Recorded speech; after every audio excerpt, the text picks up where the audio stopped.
President Trump took to Twitter this morning, trying to deflect a lot of the criticism he's getting this morning, blaming the media for the anger and rage that led to this deadly weekend. This comes as many people are actually pointing toward the president's own past words, specifically at some of his rallies, where he would use rhetoric like this.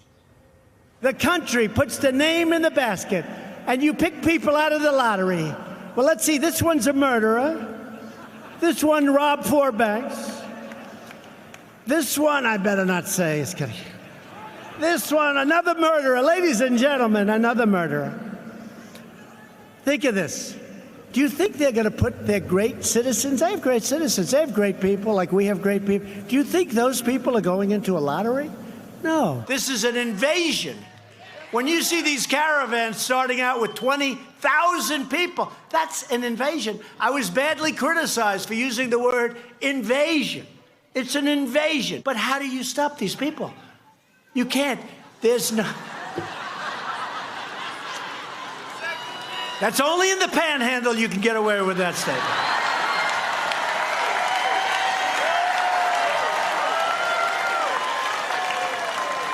Only in the panhandle.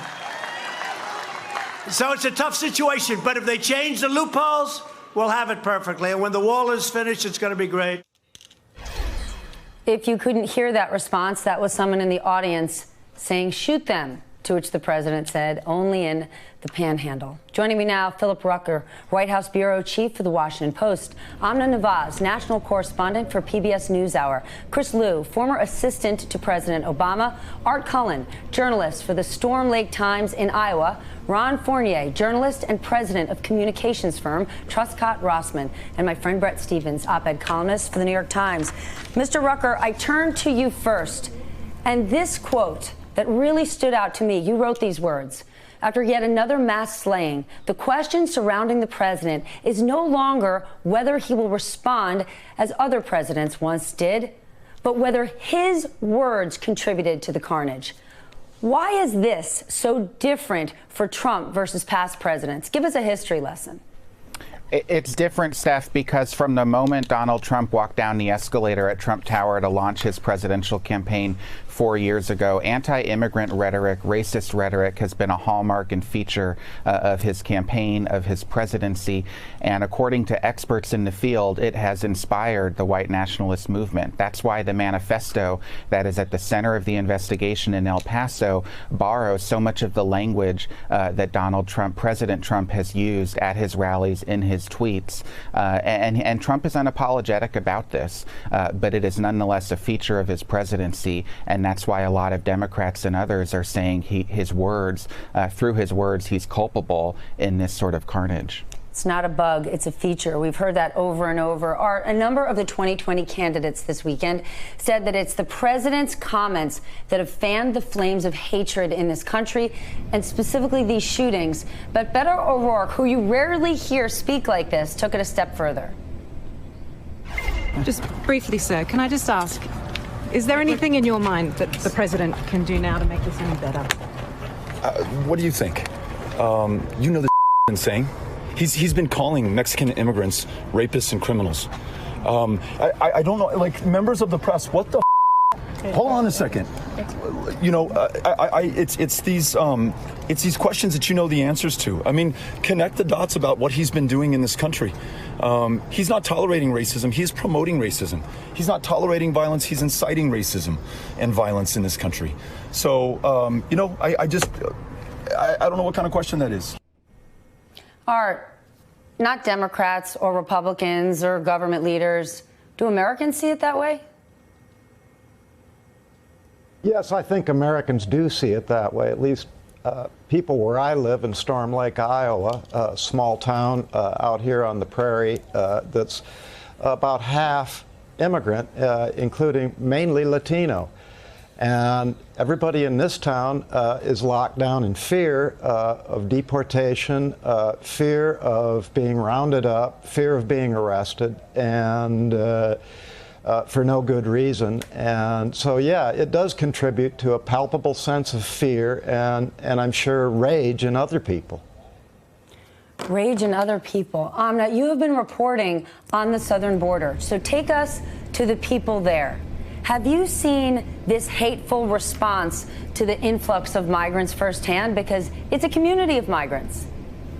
That's absolutely right, Stephanie. I mean, one of the surprising things to me in covering the border has always been that for all the heated rhetoric in the capital and around the rest of the country, what happens in cities like El Paso, and I've been to El Paso a number of times and across the border to Juarez as well, is the two sister cities basically create one large community. You have people going back and forth every day to shop, as the people were in the Walmart that day. You have people going back and forth to go to school. You have people going back and forth to work. Thousands and thousands of people every day. They do not see the same disconnect that seems to inform a lot of our political rhetoric. And that is why I think we have to note as well that the person who went there, who allegedly went there to carry out this mass attack, did not come from that community. This is not a problem in those communities. This is a problem brought in from outside, but it's a problem across the rest of the country. And I do want to be clear about this.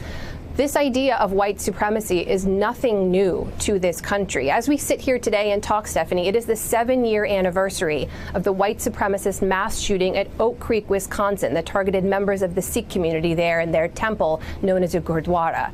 And that was under the Obama administration. There was a difference, however, in the way that administration handled these attacks and responded to these attacks and actually put resources to the kinds of things that would tamp down on further attacks. That has not been happening under this administration at all.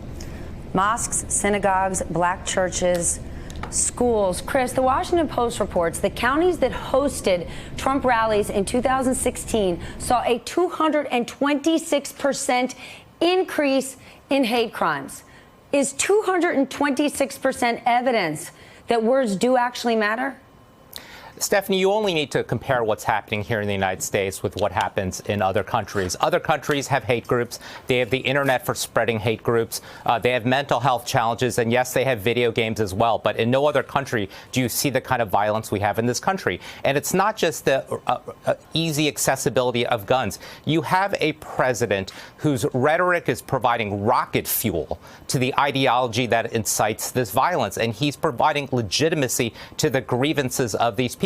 And so, look, he can get on Twitter this morning. He can talk about background checks. He can talk about mental health challenges. But these are just more empty words until he speaks decisively with moral character in the way that President Obama did after the Sandy Hook shooting and put his entire weight of his administration behind passing gun legislation. It's just more empty words from this president. Bret, you wonder what kind of tragedy would bring the country together. The president, among other, is blaming the media for contributing to the hate and rage in this country. That's not new. It is part of his playbook. Well, of course it is. And by the way, it's important to underscore that this is what a historic break this is in American politics. Remember, George W. Bush, whatever else you thought of him, used to say that that compassion, that family values never stopped at the Rio Grande. Bush's father, Ronald Reagan, also spoke compassionately about Latin American immigrants, inclusively about them. Trump is something else. You know, I reported for the Middle East for many years. I was the editor of the Jerusalem Post, and the Israelis have a word for what Trump is doing. It's called incitement, which is to say when you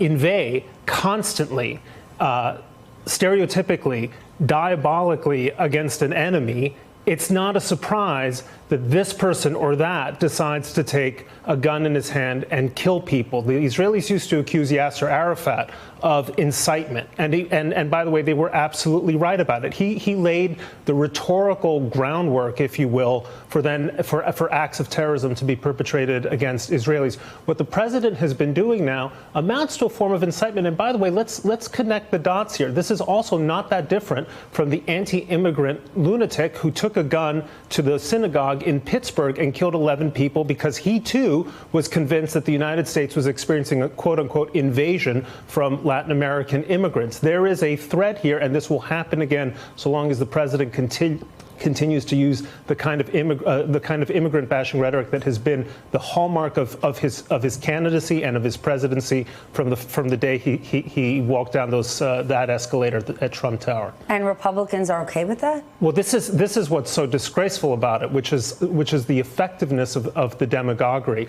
that Republicans have essentially capitulated to a cult of personality figure who is eliciting a kind of a social, a party mania or an ideological mania that has no basis in reality. The suggestion that there is an invasion taking place at our southern border, nothing could be further from the truth. Ron, you have been covering these shootings, unfortunately, for years.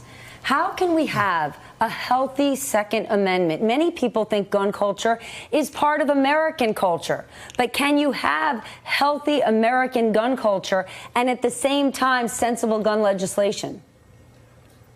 Of course you can. I'm talking to you from Michigan. I spent the weekend, like I do every weekend, in northern Michigan, the heart of hunting culture in this country. There is no need for a military assault rifle and a banana clip to take down a deer. The only reason some of these weapons are made, the only reason they are used, are to kill human beings. The Second Amendment protects the right gives us the right to protect ourselves. The Supreme Court, including a right-leaning Supreme Court, has made it clear that we can put limits on our right to bear arms. So we can have sensible gun control. We must have sensible gun control. But we are a country that right now has nearly 300 mass shootings this year alone, 1,300 casualties this year alone. No other country comes even close. The closest country has less than 10 mass shootings so far this year.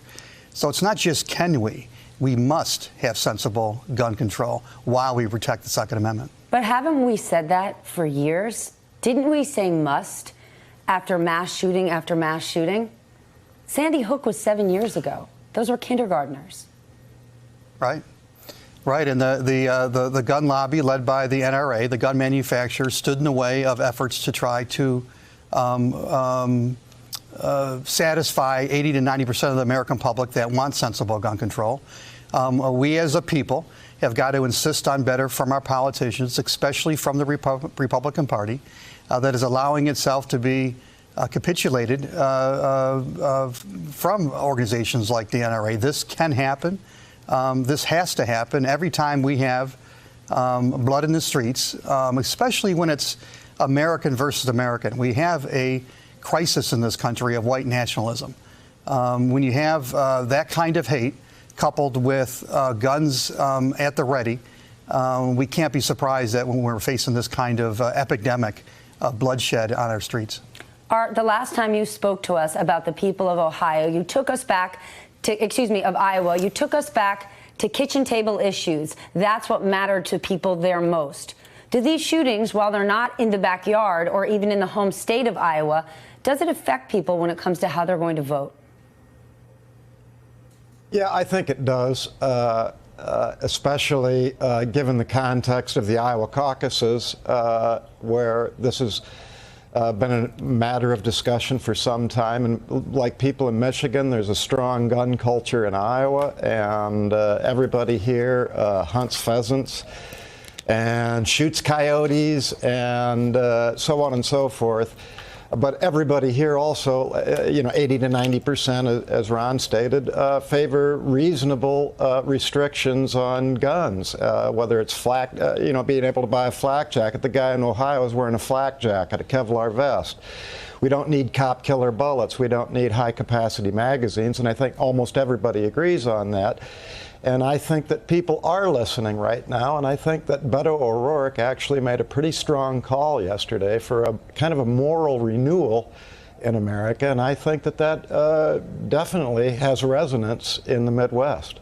Bret, if the NRA has had one stance, if government has done nothing, is the answer big business to say enough is enough? Is it responsible gun owners to say this doesn't need to be our gun culture? Walmart is the biggest employer in America. They don't need to sell these type of assault rifles. Yeah, and Walmart does not need to accept the Supreme Court's definition of what's permissible. It's a private business. It can set stringent restrictions on who it chooses to sell What sorts of things to? I mean, if you have to go to a pharmacist to buy Sudafed or whatever it is at a pharmacy, those sensible rules should also apply to buying AR-15s or buying large magazine clips. So I absolutely think that we have to find workarounds around the government, around the NRA, and if business isn't going to take the lead, no, I don't think anyone else will. I mean, these are choices that individual businessmen, like people like the head of Dick's Sporting Goods, can make. And if they do so, they can create a climate in which we say we are not going to allow guns to get in the hands of people who have mental health issues or could have mental health issues or could be prone to violence. That should be something that 98% of Americans, minus Wayne LaPierre, should be able to agree on. Amna, you cover white nationalism. It is part of your beat. Whether or not it's the president's rhetoric, white nationalism is on the rise. What have you seen since the president took office? You know, I can tell you flat out, Stephanie, what white supremacists have told me themselves, which is that when they hear the president use some of the words that they regularly use, that immigration should be seen as an invasion, when they hear the president self-identify as a nationalist, when they hear the president smirk and crack a joke after someone says that immigrants crossing the border should be shot to prevent them from coming here, they see someone who to them is, and I'm going to quote one of them here, a rising symbol of white consciousness. It's not necessarily they agree with his policies. In fact, sometimes they think he does not go strong enough.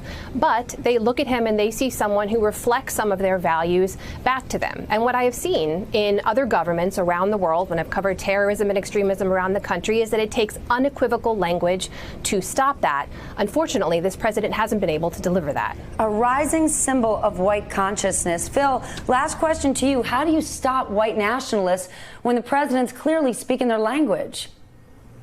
Yeah, well, Steph, it's complicated, and I'm no expert in this, but I think the first step would have to be the president confronting it directly, acknowledging that this is a threat to the country, and condemning it, repudiating it at every turn, and he has done none of that. The FBI has documented an increase in white nationalism each year since President Trump took office, and yet when President Trump was asked a few months ago about the threat of white nationalism, he sort of poo-pooed it and said it's just a few small, crazy people.